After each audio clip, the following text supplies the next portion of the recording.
Bismillahirrahmanirrahim. Assalamualaikum warahmatullahi wabarakatuh. Nama saya Ayun Ratnasari dengan NIM 21083040045. Di sini saya akan merasum sebuah buku dengan judul The History of Quran. Yang pertama ada Mushaf Uthman. Uthman dipilih oleh masyarakat melalui bai'ah yang terkenal pada zaman ketiga, pada zaman Uthman.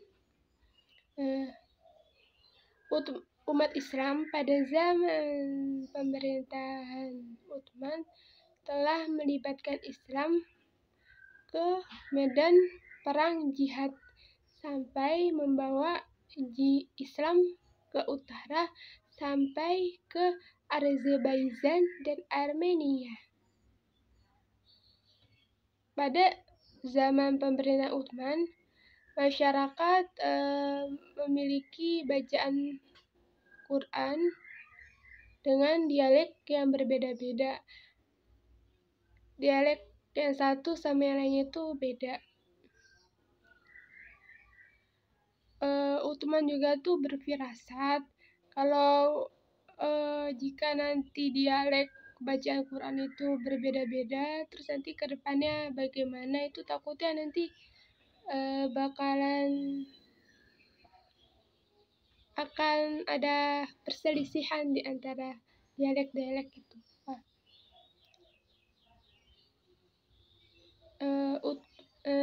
Kan Uthman udah berfirasat tuh. Makanya Uthman itu mengutus Ibnu Mas'ud, atau Umar itu udah diberitahukan bahwa Ibnu Mas'ud mengajarkan dialek yang berbeda, yaitu dialek Hudan. Dialek Hudan. Dialek Hudan. Ibnu Hajar itu berkomentar pilihan bacaan yang baik itu adalah dialek Quraisy. Nah, bacaan Quraisy yang itu lebih tepat untuk orang-orang pada zaman pemerintahan Uthman.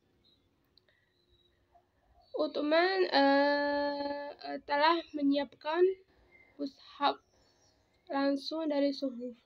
Berdasarkan pada riwayat pertama, ada banyak riwayat yang mengatakan bahwa Uthman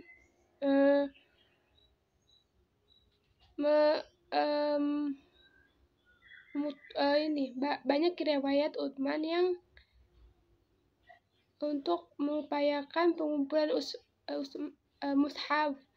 Tapi saya mengambil riwayat pertama, yaitu Uthman memutuskan berupaya dengan sungguh-sungguh untuk melacak suhuf dari Hafsah dan mempercepat menyusun penulisan tersebut.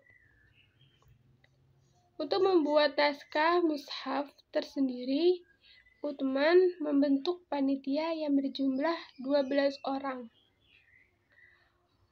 Uthman juga mengawasi jalan dari 12 panitia itu. Dan Uthman juga membagi tugas-tugas untuk penyusunan Al-Quran pada zaman Uthman. Uthman telah percaya pada panitia untuk mengumpulkan dan menulis Al-Quran yang ditulis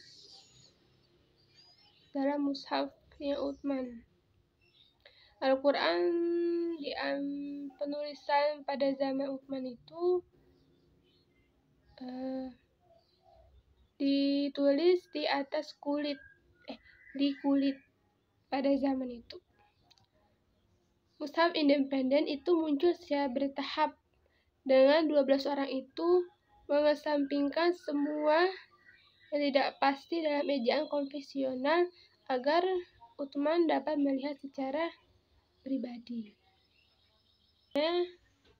Itu bab 8, yaitu perkembangan alat pembantu bacaan dalam Mushaf Utsmani. Pada awalnya, naskah Utsmani tidak mempunyai tanda pemisah surah permulaan, tetapi dapat diketahui dari ungkapan-ungkapan kalimat yang biasa ditulis dengan jarak sedikit degah antara ayat per ayat, antara bait per bait. Seperti bisa dilihat dari gambar di samping saya ada sebuah gambar, yaitu ini mushaf abad pertama Hijrah dalam tab Hajuzi. Nah, ada contoh kedua dari foto, bisa dilihat di samping saya. Itu ada sebuah mushaf terakhir pada abad pertama atau awal abad kedua Hijrah, sebuah ornamen yang diikuti dengan nama surat dan dengan memisahkan surat lain.